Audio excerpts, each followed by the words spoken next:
les analyses peuvent être poussées très loin sur pourquoi on ne connaît pas les questions sociales des hommes, par exemple. Parce que les genres, on l'a refourgué à la discipline de femmes. Donc c'est vraiment très encourageant de se dire qu'il peut y avoir cette mixité de compétences des hommes et des femmes. Bonsoir madame. Bonsoir messieurs. Je vais essayer de te présenter. Je sais que c'est un examen pour moi, je vais essayer. Ok. Si jamais j'ai fait des erreurs, n'hésitez pas à me corriger après. Okay. Sinon, je te présente madame Winnie Chilobo. J'ai bien prononcé, j'espère, les noms. Oui. Une experte en genre, mais aussi en gestion du cycle de vie des projets. Votre parcours professionnel a été doré de compétences en gestion du cycle de vie des projets, mais aussi en recherche, en mobilisation de fonds, en communication et en plaidoyer. Mais aussi, si j'ai bien fait mes recherches, j'ai réalisé que vous avez fait aussi le leadership et la rédaction de blogs. Oui. Vous avez plus de 10 ans d'expérience maintenant avec les organisations humanitaires dans les domaines, bien sûr, de la solidarité internationale. Et dans ces 10 ans, vous avez eu à travailler sur des projets en tant que chargé de genre. Vous avez également renforcé le domaine lié à l'intégrité, à la protection de l'enfance, de la gouvernance, mais aussi du renforcement des capacités. Voilà. J'espère que je suis encore dans la ligne de ta présentation. Oui. Il se pourrait aussi que vous avez travaillé avec plusieurs organisations et qui vous ont amené quand même à avoir une maîtrise sur le développement des projets humanitaires et en mettant un accent sur l'intégration et l'inclusion du genre dans les projets. Oui. Vous avez fait, vous avez un master en développement à l'université indépendante de Kigali. Oui. Qui est en train d'être validé. Qui est en train d'être validé. Ce n'est pas encore validé, oui. Ah, ok, voilà. Qui est en train d'être validé. Mais vous avez aussi un diplôme de licence en relations internationales à l'université de Bukavu. Officiel. Et vous êtes aussi ancienne du collège Alpha-Djeri. Voilà. Vous avez été certifié plusieurs fois dans des formations sur la gestion axée sur les résultats, sur l'analyse des données, sur la collecte des données qualitatives et quantitatives, mais aussi sur les genres, sur tout ce qui concerne la protection des données personnelles, mais aussi la gestion des risques. Voilà. Et pour citer, vous parlez bien le français, vous parlez également l'anglais, oui. Et vous maîtrisez bien le lingala et le swahili. Oui, je peux dire que je maîtrise bien le swahili et le lingala, c'est moyen. Le lingala, voilà. C'est moyen. Voilà. Matondo mingi.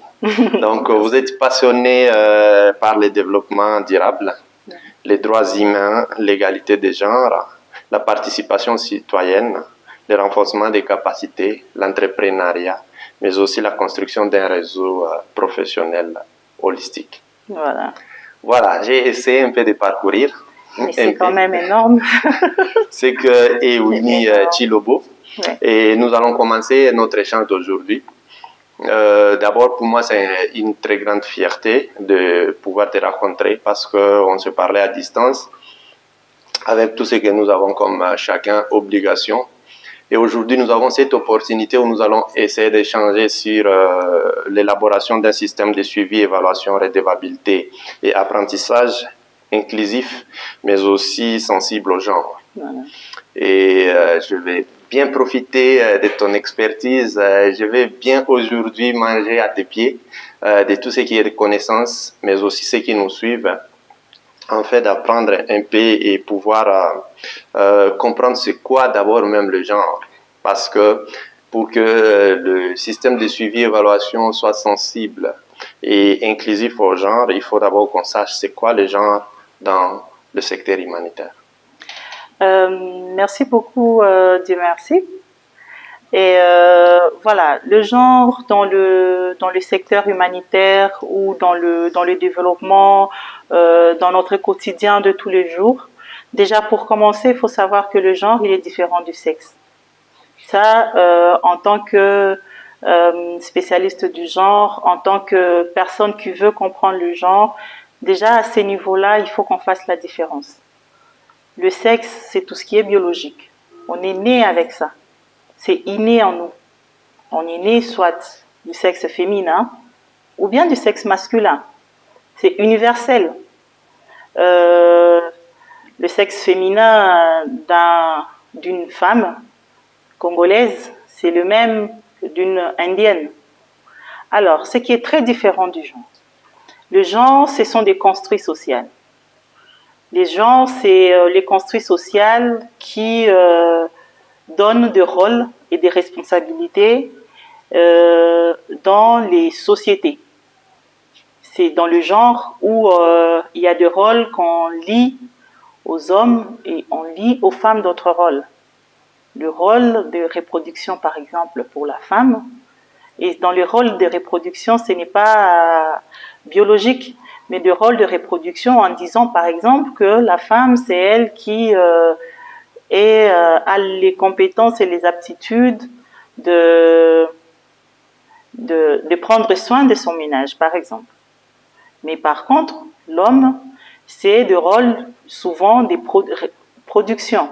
C'est l'homme qui doit travailler, c'est l'homme qui est fort, c'est l'homme qui est une personne courageuse. Ça, ce sont des rôles et des responsabilités sociaux. Ce sont des construits sociaux. Et ce qui est différent du genre et du sexe, c'est que le genre, il est évolutif. Le genre, il est changeant. Le genre, c'est d'un contexte à un autre. Ce qui est tabou dans une communauté X ne l'est pas forcément dans une communauté Y. Voilà, donc ça, c'est vraiment la base pour comprendre c'est quoi le genre. Alors, quand on a déjà compris c'est quoi le genre, on doit maintenant comprendre les notions, les contextes qui viennent avec le genre. Et c'est comme ça que vous allez entendre parler de l'égalité de genre, de la parité, de la discrimination positive, des stéréotypes de genre, tout ce qui cadre vraiment avec de genre à côté. Donc, c'est vraiment une notion très large qui englobe beaucoup de choses, qui englobe les rôles, les responsabilités d'un homme et d'une femme dans une communauté X ou Y. Voilà. Le genre, c'est une notion très large qui englobe les rôles et les responsabilités des hommes et des femmes dans une communauté X ou Y. Et si nous restons dans la communauté, disons, le secteur humanitaire, quels sont les principes et les normes clés du genre que vous pouvez aujourd'hui nous parler? Alors, dans le secteur humanitaire, il y a plusieurs normes qui sont des normes établies et qui permettent au fait à aboutir à une égalité dans le secteur humanitaire. Les secteurs humanitaires, c'est gérer, travailler avec les communautés, etc. Mais il y a des principes. Par exemple, le principe humanitaire d'impartialité. Ça, c'est aussi un des principes du genre dans l'humanitaire qui veut, par exemple, que les actions menées dans le cadre humanitaire puissent être des actions impartiales pour que les femmes et les hommes bénéficient de mêmes avantages, de mêmes soins, de même la prise en compte de leurs besoins spécifiques des uns et des autres. Ça, c'est l'impartialité. Et ça, quand on applique ces principes-là d'impartialité, on lutte contre la discrimination. Alors, il y a également un autre principe qu'on appelle le principe de la protection.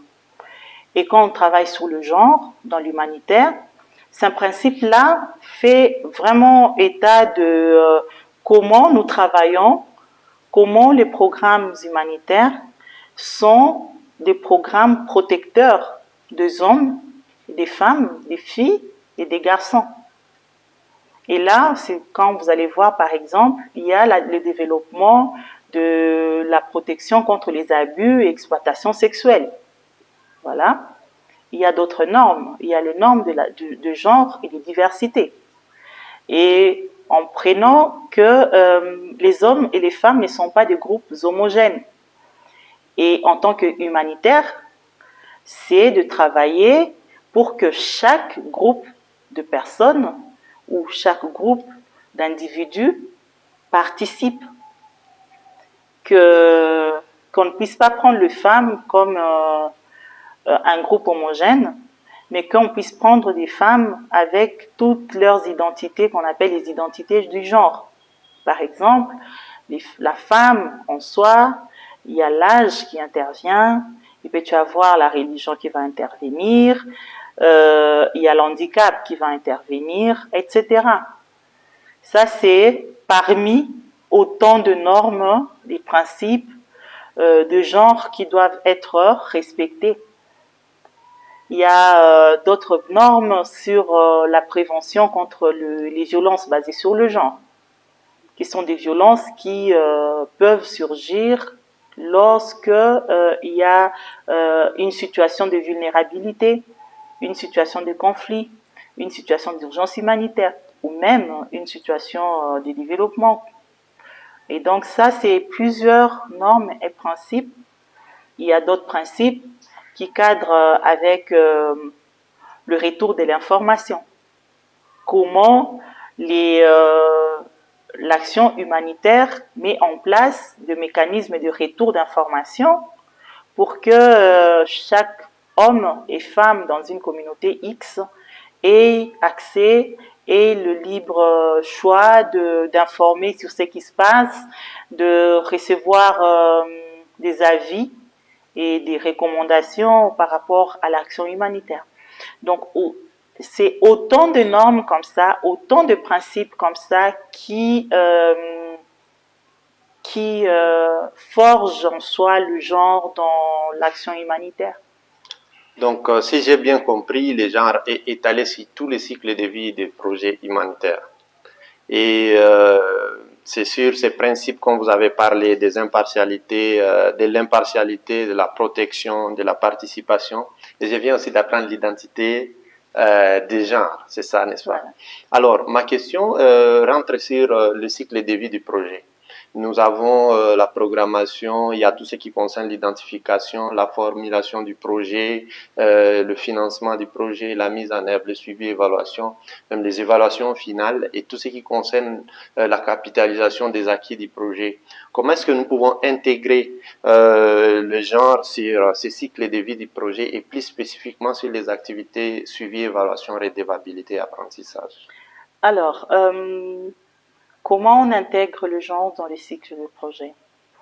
Déjà, d'emblée comme ça, en ayant en tête que les communautés ne sont pas homogènes et que dans ces communautés-là, il y a des hommes, il y a des femmes, il y a des enfants filles, il y a des enfants garçons dans cette communauté. Déjà, dès le départ, on doit tenir compte de ces spécificités-là dans la communauté. Dès la conception, même l'idéation du projet. On doit se dire, voilà, notre projet a un but X, mais ce but X-là, pour qu'il puisse être atteint, quelles sont les actions qu'on va mettre en place pour que les hommes, les femmes, les filles et les garçons de cette communauté-là participent activement et aient l'accès à tout ce qui est acquis du projet. Déjà, au départ, quand on réfléchit comme ça veut dire que quand on va être en train de rédiger le projet, on va tenir compte de ça. Et comme tu le sais, un projet peut-être peut avoir une phase d'études de référence, d'études de base, pour établir un peu le projet. Et lors de cette étude-là, on ne prend pas une étude généralisante, globalisante. Toujours avoir à l'esprit que même l'étude de base doit faire ressortir les spécificités des hommes, des femmes et toutes sortes de vulnérabilités ou de sous-groupes qui peuvent constituer les communautés. Donc les hommes et les femmes, mais dans les hommes, il y a des sous-groupes. Dans des femmes, il y a des sous-groupes parce qu'il y a l'âge, il y a la religion, il y a les retournés, les déplacés, tout ce qu'on peut trouver comme sous-groupe dans une communauté X. Et là, ça va nous permettre, avec cette étude même de faisabilité, d'avoir déjà une vue claire de ce que le projet veut faire avec les hommes, les femmes, les filles et garçons, avec les sous-groupes identifiés. Et la mise en œuvre sera très facile. Et ainsi de suite. Et dans la mise en œuvre, le suivi intervient. Parce que même dans la rédaction, il y a la rédaction du cadre logique, il y a la rédaction des indicateurs, il y a la rédaction des outils peut-être pour atteindre le résultat. Et dans chaque étape, on se demande, on stoppe, on s'est dit comment cette étape va influencer les hommes, les femmes, les filles, les garçons, avec les sous-groupes identifiés dans la zone par rapport au projet. Alors, quand on arrive au suivi et évaluation, moi toujours je dis que le suivi et l'évaluation, c'est la boussole qui conduit le projet. C'est au suivi et évaluation de nous dire est-ce que nous allons dans un bon sens ou bien on a dérapé un peu. Parce que dès le départ, on a fait l'étude, on s'est fixé des objectifs, on s'est fixé des indicateurs et c'est au suivi de regarder tout ça. Et donc, le suivi doit être très sensible à ces questions-là. Les outils utilisés doivent être des outils, par exemple, désagrégés, pas seulement par sexe, mais ça doit être des outils désagrégés par âge, par handicap, par toutes sortes de vulnérabilités sur lesquelles vous voulez travailler en tant que projet. Parce qu'on est conscient que le projet ne peut pas tout faire. Et en sachant ça, déjà dès le départ, on doit identifier. On va adresser quel genre de sous-groupe, quel type de sous-groupe. Actuellement, on commence déjà beaucoup vraiment à insister aussi sur l'handicap. Parce que ça, c'est un point qui pose un peu de petits soucis parce qu'on n'identifie pas bien, etc. Donc, c'est au suivi et évaluation d'être la boussole de comment ça se passe, des objectifs. Est-ce qu'on est en train d'atteindre ces objectifs? Est-ce qu'on est en train d'atteindre ces types de sous-groupes? Est-ce que comment on peut redresser? Donc moi, je pense que les suivis évaluations sensibles aux gens, c'est la base d'un programme. Et quand on dit intégrer les gens, vraiment on intègre le genre sur tout le cycle du projet. Voilà. Et il y a quelque chose de très pertinent dont vous avez commencé et puis vous avez abandonné l'idée. Vous étiez en train de parler que les suivis et évaluations travaillent sur la partie qualitative du projet en termes de suivi des indicateurs, mais aussi quantitative. Voilà. Quelle différence au niveau des genres et comment est-ce que nous pouvons intégrer ces aspects des genres au niveau qualitatif et quantitatif? Alors, il faut savoir que quand on parle des aspects quantitatifs, dans le genre par exemple, juste un exemple, voilà, on est en train de travailler sur la participation de femmes dans des comités de paix. Voilà. Si on se limite là-bas, si on n'est pas si regardant, eh bien, dans les communautés, on va intégrer dans les comités de paix, on va intégrer les femmes. Et ça s'arrête là. Si c'est vraiment quantitatif, et vous, en tant que suivi, évaluation, si ça n'a pas été vraiment très spécifique au départ, vous allez juste vous limiter aux chiffres en se disant que dans les comités X de sécurité ou de paix ou voilà, dans la communauté X, on a 5 femmes. Peut-être qu'il n'y en avait pas, mais maintenant elles sont à 5. Maintenant, quand on travaille sur la qualité, c'est de se dire, oui, vous avez intégré les femmes, mais comment ces femmes-là participent? C'est ce qu'on appelle souvent aussi la participation active. Parce qu'il ne suffit pas seulement que les femmes intègrent le comité de paix pour dire que voilà, on a atteint l'indicateur de participation des femmes, mais il faut aussi que ces femmes-là participent activement lors des réunions, qu'elles prennent la parole, que leur point de vue puisse être écouté, qu'elles puissent prendre le lead dans ces comités. Ça, c'est des aspects qualitatifs à voir dans le suivi. Donc, quand on parle de la participation quantitative et qualitative, c'est ça. Ok, très intéressant. Et dans le contexte humanitaire, comme vous le savez, souvent on fait face à des situations complexes et un peu qui évoluent très rapidement et qui affectent également le système de suivi et évaluation qui est mis en place. D'après vos expériences, quels sont les défis majeurs ou bien les opportunités pour mettre en œuvre un système de suivi et évaluation sensible au genre? Alors, dans le contexte d'urgence, il y a ce mot déjà là, urgence. Ça veut dire que c'est un contexte qui change rapidement et on a besoin de travailler rapidement aussi. Exactement. Alors, dans ces contextes-là, on a ce qu'on appelle l'analyse rapide du genre. Et donc, l'analyse rapide, souvent, quand il y a, je vais prendre juste un exemple, une inondation quelque part. On oublie que les situations de catastrophe, par exemple, affectent différemment les hommes et les femmes, les enfants, filles et garçons.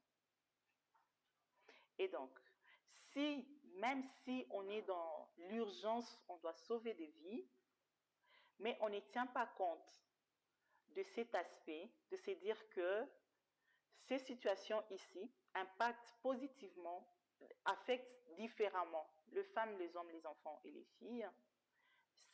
Ça biaise un peu l'intervention humanitaire et vous allez constater que au lieu que cette intervention humanitaire sauve de vie, par exemple, ça va encore exacerber encore davantage les inégalités.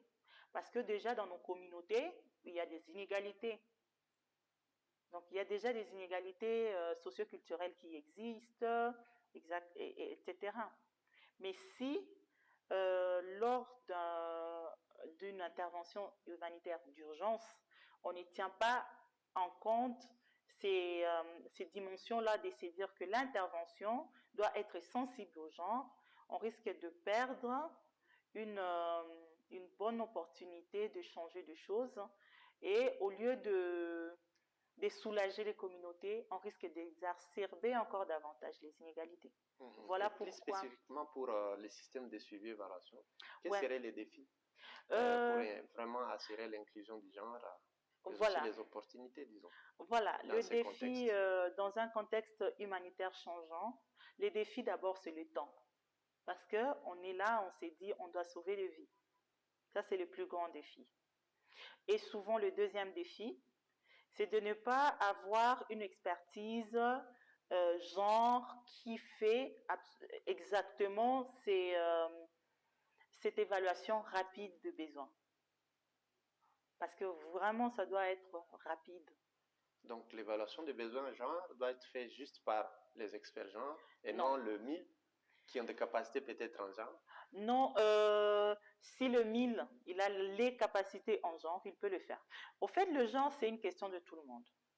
C'est pas si difficile, c'est pas si compliqué. Donc, il y a des outils déjà prédéfinis, il y a des checklists, il y a des méthodologies déjà prédéfinies, etc. Quel outil et méthodologie? Il y a par exemple la méthodologie de focus group où en évaluant le besoin rapide des communautés, on s'est dit que non, on va pas évaluer en général, on va retirer les femmes à côté, on va discuter avec ces femmes-là pour comprendre un peu ce dont elles ont réellement besoin. On va discuter avec les enfants pour comprendre ce dont les enfants ont besoin. On va discuter avec les hommes pour comprendre ce dont ils ont besoin. On va discuter avec les garçons pour comprendre ce dont ils ont besoin. Donc le focus group, ça te permet d'avoir un peu rapidement, mais une idée un peu très générale de comment l'intervention peut aussi être étendue. Et également, il y a ce qu'on oublie souvent, que l'intervention humanitaire lors d'une catastrophe ou d'un événement quelconque humanitaire, on n'est pas les seuls au terrain. Donc, il est obligatoire d'avoir une coordination.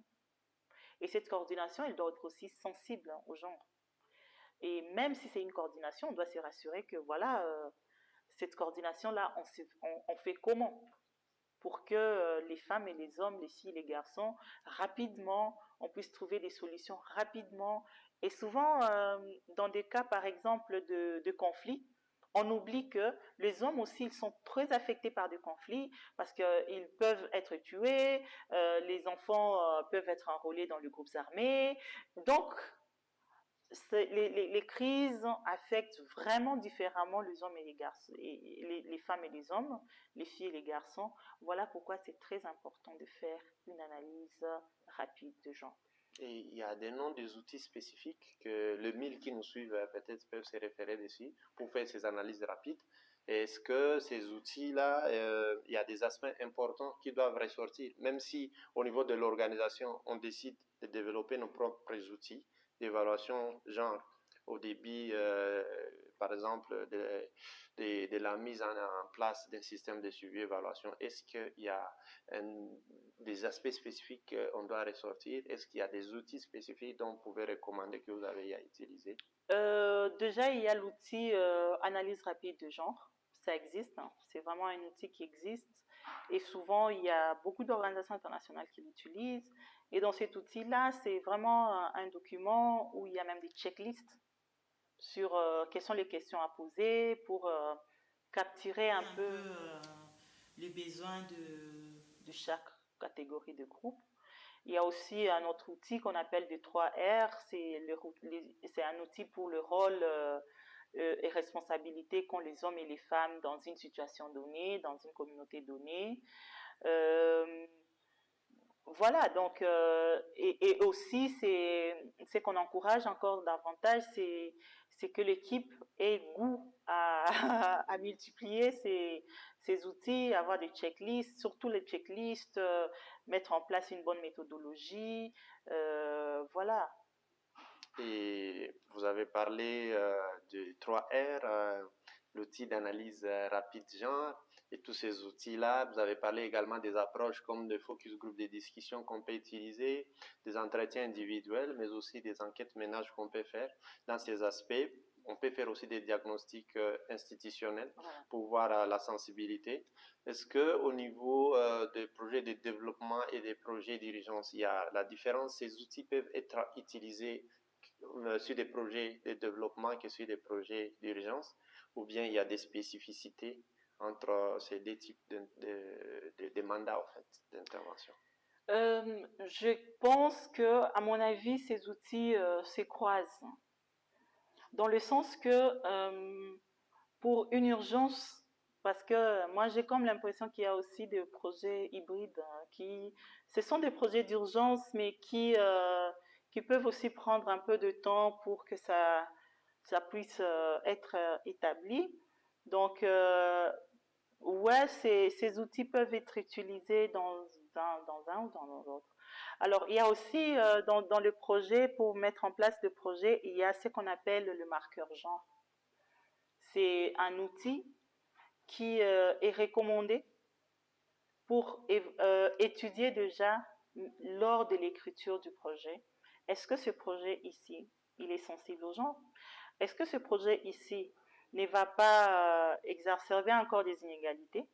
Est-ce que ce projet ici, il est neutre? Il ne touche pas ces questions du genre? Il n'exacerbe pas les inégalités, parce qu'il y a des projets comme ça. Il n'exacerbe pas les inégalités et aussi il n'encourage pas l'égalité aussi. C'est un projet neutre. Est-ce que c'est un projet transformateur? Et déjà, à l'allure où vont les choses, les bailleurs, il y a beaucoup de bailleurs déjà qui commencent à demander à ce que le projet utilise un marqueur genre pour voir un peu le continuum du genre, pour évaluer un peu est-ce que ces projets, où est-ce qu'on en est. Parce que à un certain moment, les projets de développement, surtout les projets de développement, doivent être des projets transformateurs. Comme on parle de suivi et évaluation, quand je vois les systèmes de gestion des données et les systèmes de gestion de l'information, c'est-à-dire quand je vois des systèmes de gestion des données, il y a la collecte, il y a l'analyse, il y a également tout ce qui concerne l'utilisation au niveau de gestion de l'information. Est-ce qu'on peut dire qu'il y a aussi des aspects importants à prendre en compte lors de la collecte des données, lors de l'analyse des données, mais aussi lors de la diffusion des résultats après les analyses? Oui, l'une des priorités lors de la collecte de données, c'est la protection et la sécurité de la personne chez qui vous récoltez les données, et aussi des données personnelles au fait que vous allez récolter. La sécurité, c'est pour que la personne chez qui vous aviez collecté les données de un ne puisse pas être victime après. C'est très important ça.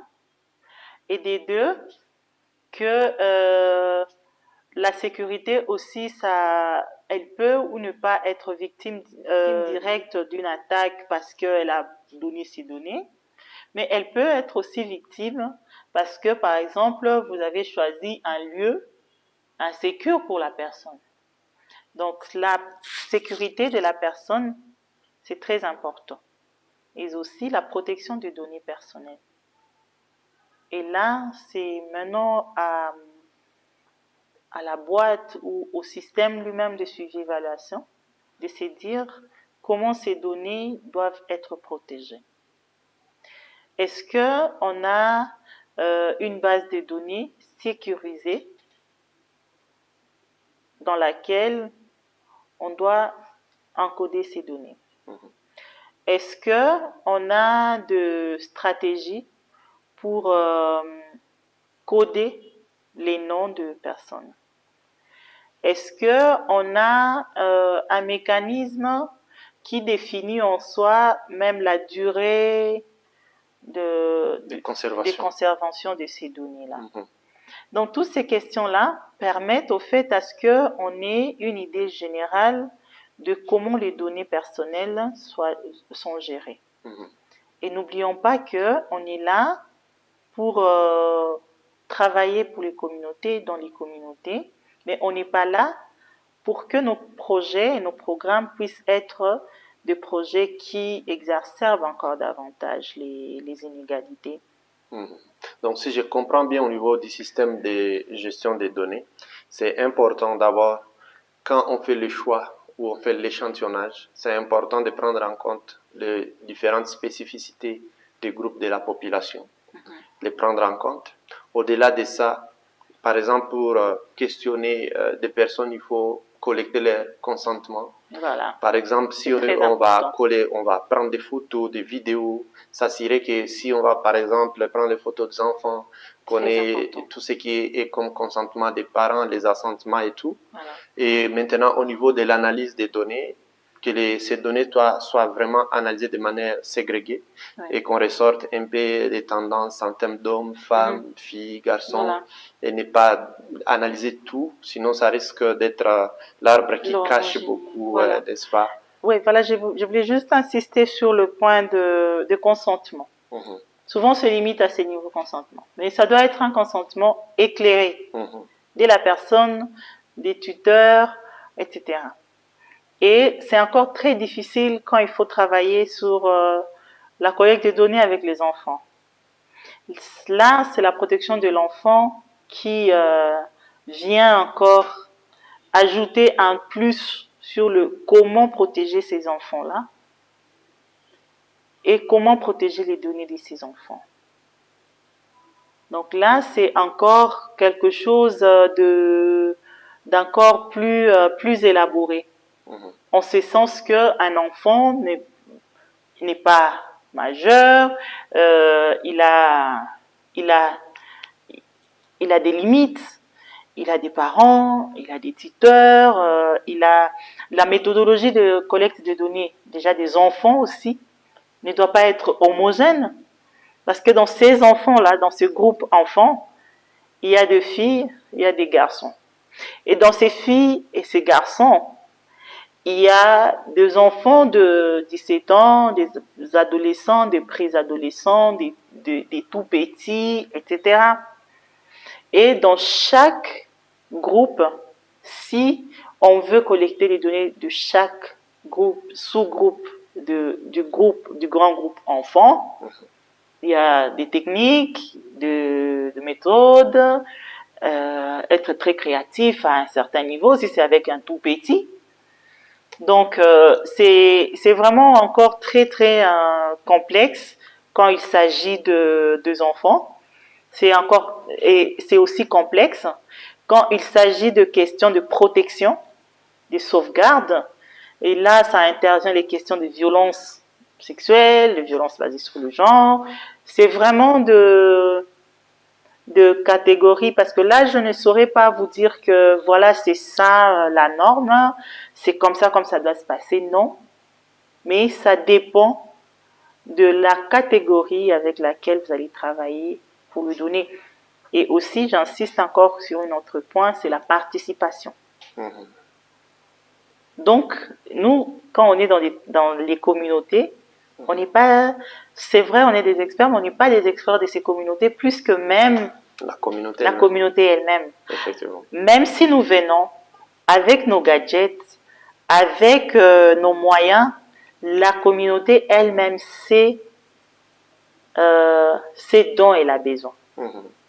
Et oublier cet aspect de participation dans la démarche, la participation des communautés dans la démarche, on va biaiser et le donner, et toute l'intervention sera biaisée. Donc, si j'ai bien suivi, je comprends que le MIL doit vraiment mettre l'importance sur cet aspect-là de la participation, du partage d'informations, mais aussi le mécanisme de retour d'informations. Donc, s'assurer que les communautés se choisissent elles-mêmes des canaux appropriés pour remonter leurs avis, leurs suggestions et tout ce qu'ils ressentent remonter au projet, et que le projet ne prenne pas des décisions sur la base des expériences des personnes qui y travaillent, mais qui prennent des décisions sur la base des avis de bénéficiaires directs de nos interventions. Voilà. Et même ces canaux de retour d'information doivent être des canaux inclusifs. Même ces canaux doivent être inclusifs, c'est-à-dire? C'est-à-dire, quand on vient dans une communauté, on met en place de canaux de retour d'information. Par exemple, une boîte à suggestions, un comité communautaire de partage d'informations, tout ce qui concerne les réunions qu'on organise, les focus group de discussion, les enquêtes de retour d'informations. Voilà. Tout, c'est bien, n'est-ce pas? Mais c'est mieux si c'est cette communauté elle-même, pas prendre la communauté comme un tout, mais la communauté avec ses sous-groupes se retrouve dans ces canaux-là que vous proposez. Si vous allez dans une communauté, qu'on se dise que oui, on a mis la boîte à suggestions, mais c'est une boîte à suggestions où les femmes se retrouvent. D'accord? Ça veut dire que là, vous avez demandé l'avis des femmes, en n'oubliant pas qu'il y a les questions de confidentialité dedans, parce que il y a l'analphabétisme qui est encore un frein à la femme d'écrire. Même les personnes vivant avec handicap. Voilà. En n'oubliant pas aussi qu'il y a les personnes vivant avec handicap. Qui peut-être ne peuvent pas se déplacer pour aller là où se trouve la boîte à suggestions. Voilà. Donc, l'idée et l'idéal serait de laisser les communautés elles-mêmes de se choisir les mécanismes de retour des informations qui sont inclusifs et qui répondent à leurs besoins.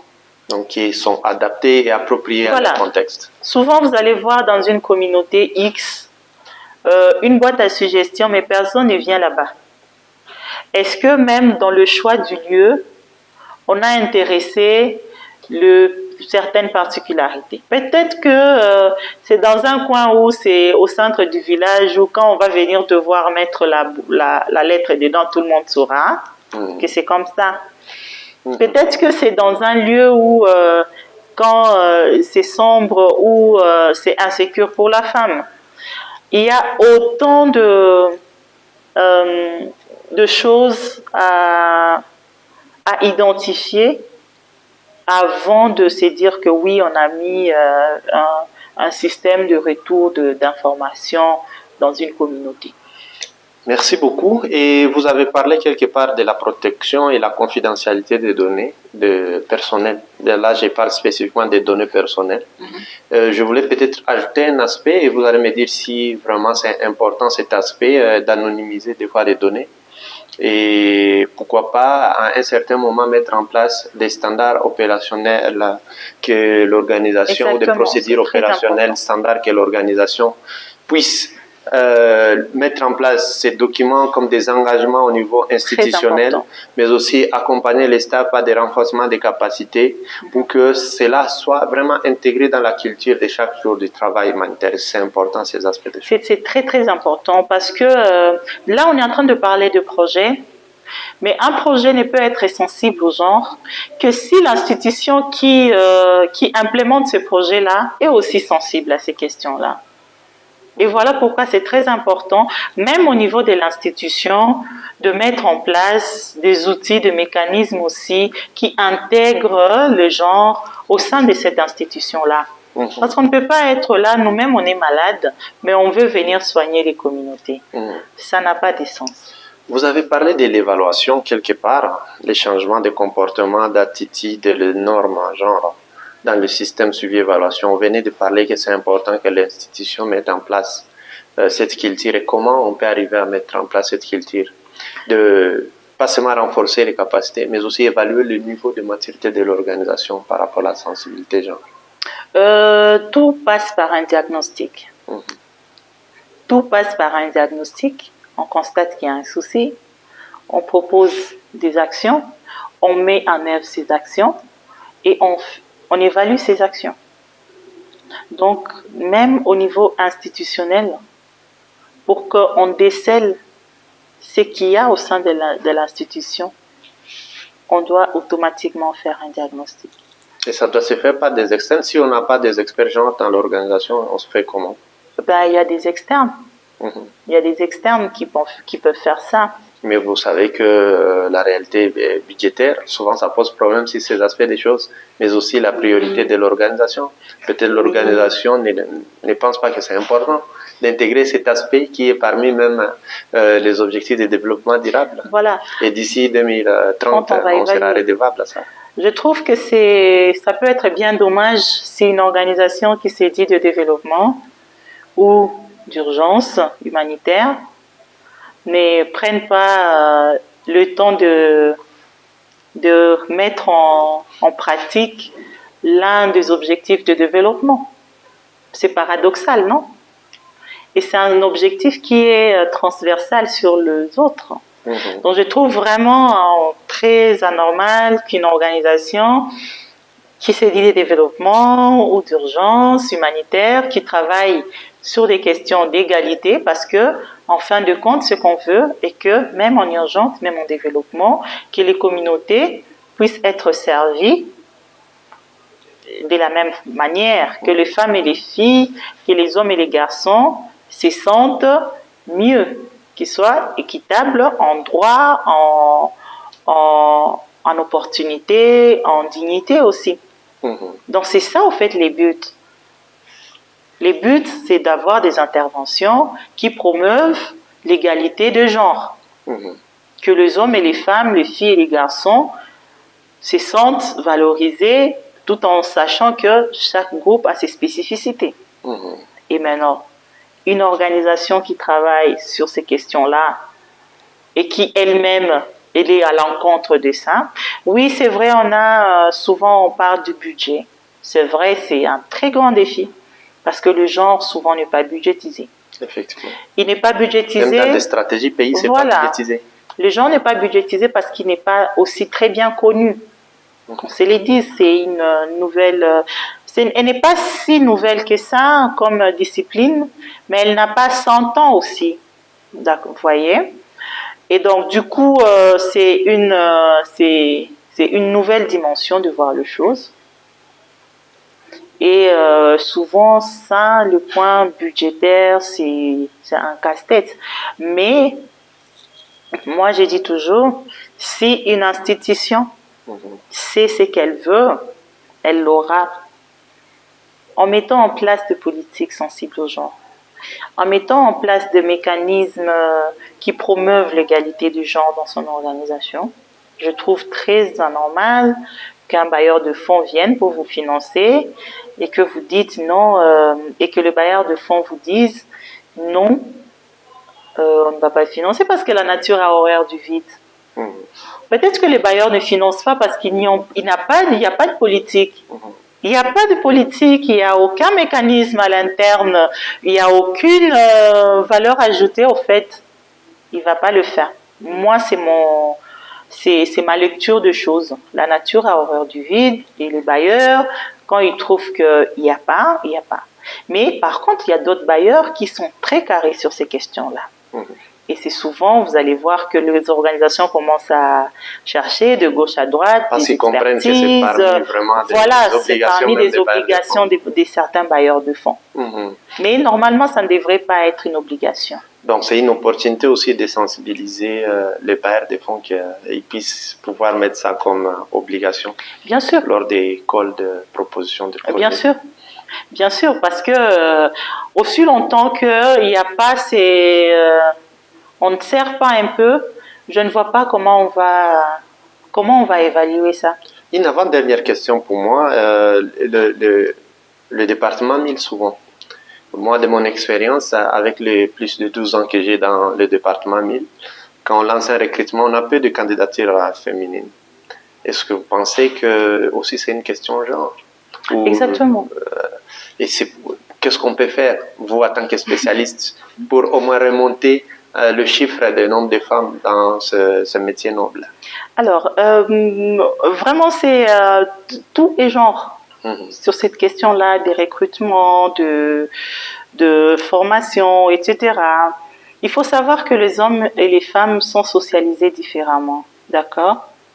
Et ça remonte vraiment de très loin, cette socialisation-là des femmes. J'aime bien donner l'exemple même de nos écoles avant. Actuellement, on commence à voir encore beaucoup plus des écoles mixtes, etc. Mais à l'époque, c'était des collèges et des lycées. Des lycées, effectivement.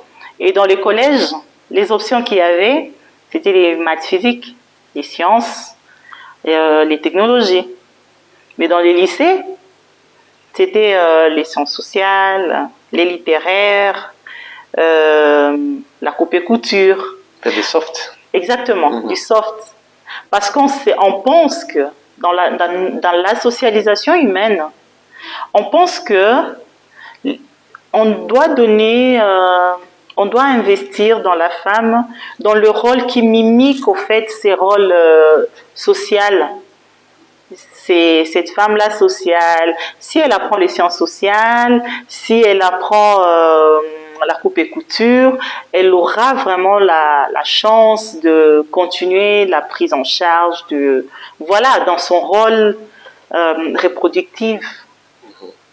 Et par contre, les hommes, c'est les mathématiques, c'est les sciences, etc. Et tout est lié à un moment. Et tout est lié. C'est vraiment la socialisation.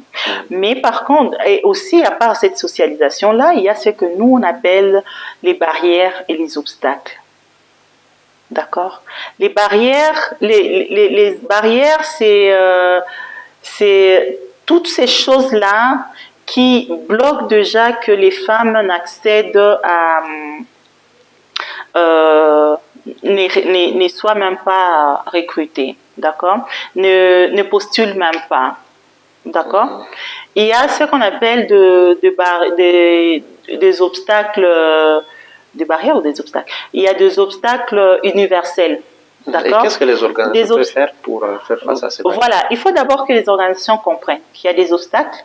Des obstacles, c'est ce qui freine au fait que la femme n'a même pas accès à ce que je puisse aussi postuler, parce que on sait que les mathématiques, c'est les domaines des hommes, etc. Mais d'habitude, dans les offres mises, en bas, on écrit que les candidatures féminines sont ça ne suffit pas. Ça ne suffit pas. Ça ne suffit pas.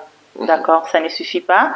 Et voilà pourquoi les diagnostics sont très importants. Parce qu'à un moment, vous allez vous rendre compte que oui, on écrit les candidatures féminines, mais ça n'évolue pas.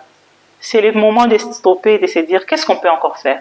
Donc on peut faire parce que dans les obstacles, jeunes, exactement, dans les obstacles, il y a ce qu'on appelle les obstacles structurels. Là, ça touche les institutions. Qu'est-ce qui est dit dans vos manuels? Qu'est-ce qui est dit dans vos règlements? Qu'est-ce qui fait à ce que, même pendant le recrutement, on donne plus de chances aux hommes? D'accord? Parce qu'elles peuvent postuler. Mais est-ce qu'on a des systèmes à l'interne pour booster un peu les femmes? Oui, effectivement. Souvent, moi, sur un recrutement récemment, je encourageais de traiter les dossiers de femmes à côté et des hommes, ne pas les mettre tous dans une même base de données et faire les shortlisting, sinon les femmes vont se retrouver en bas et ne seront pas sélectionnées. Mais faire une base de données de femmes et d'hommes, comme ça, celle qui aura au moins les scores le plus meilleur des femmes peut être retenue dans la course. Et ça, c'est une bonne pratique. Et c'est ça, ce qu'on appelle la candidature égale. Ce que vous venez de décrire là. À candidature égale, c'est ça. Donc, même pendant la shortlist, même les outils qu'on utilise pour shortlister doivent être des outils qui sont sensibles. Parce qu'on sait que si, par exemple, dans les critères, on a demandé 10 ans d'expérience, c'est difficile de trouver une femme qui a 10 ans d'expérience. Parce qu'il y a déjà des freins socioculturels qui ont fait à ce que les femmes aient de retard pour accéder à l'emploi. Comme vous le savez, chez nous, on avait ce qu'on appelait l'autorisation maritale, même si elle a été abrogée. D'accord?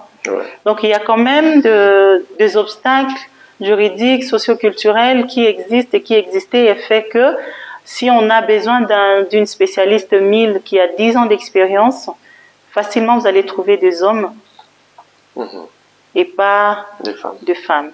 Donc, j'encourage quand même les 1000 qui nous suivent, ou les organisations, de pouvoir faire des projets pilotes pour pourquoi pas recruter des stagiaires 1000 femmes et encadrer ces stagiaires-là. Voilà, donc c'est des stratégies de renforcement des capacités des femmes dans le 1000 pour qu'ils arrivent à faire tomber ce masque-là. Et cette phobie-là en pensant que le 1000 ce sont des statistiques, c'est dur, on ne peut pas. Je pense que ce sont des stratégies qu'on peut intégrer. Ma dernière question, c'est par rapport à la capitalisation et la diffusion des bonnes pratiques, mais aussi des apprentissages au niveau de la sensibilité au genre dans le système 1000. Quelles sont les bonnes pratiques que vous pouvez partager et comment on peut les partager? Je pense qu'on va plus s'atteler sur comment est-ce qu'on peut partager les bonnes pratiques, mais aussi les apprentissages sur ce qu'on arrive à faire ou les erreurs qu'on arrive à poser sur ce qui concerne l'intégration genre dans le système 1000. Alors, moi je pense que plus il faut miser davantage sur l'information, déjà pour commencer. Il y a de bonnes pratiques. Souvent, on conseille aux organisations, par exemple, d'avoir un temps de discuter sur le genre, au fait. Parce que c'est une discipline qui a beaucoup de choses et c'est une très bonne discipline pour remettre un peu en question tout ce qui se passe dans le monde humanitaire. Et ça serait une très bonne pratique si déjà au niveau des organisations, les discussions sont ouvertes. Une autre bonne pratique, c'est d'investir dans l'expertise.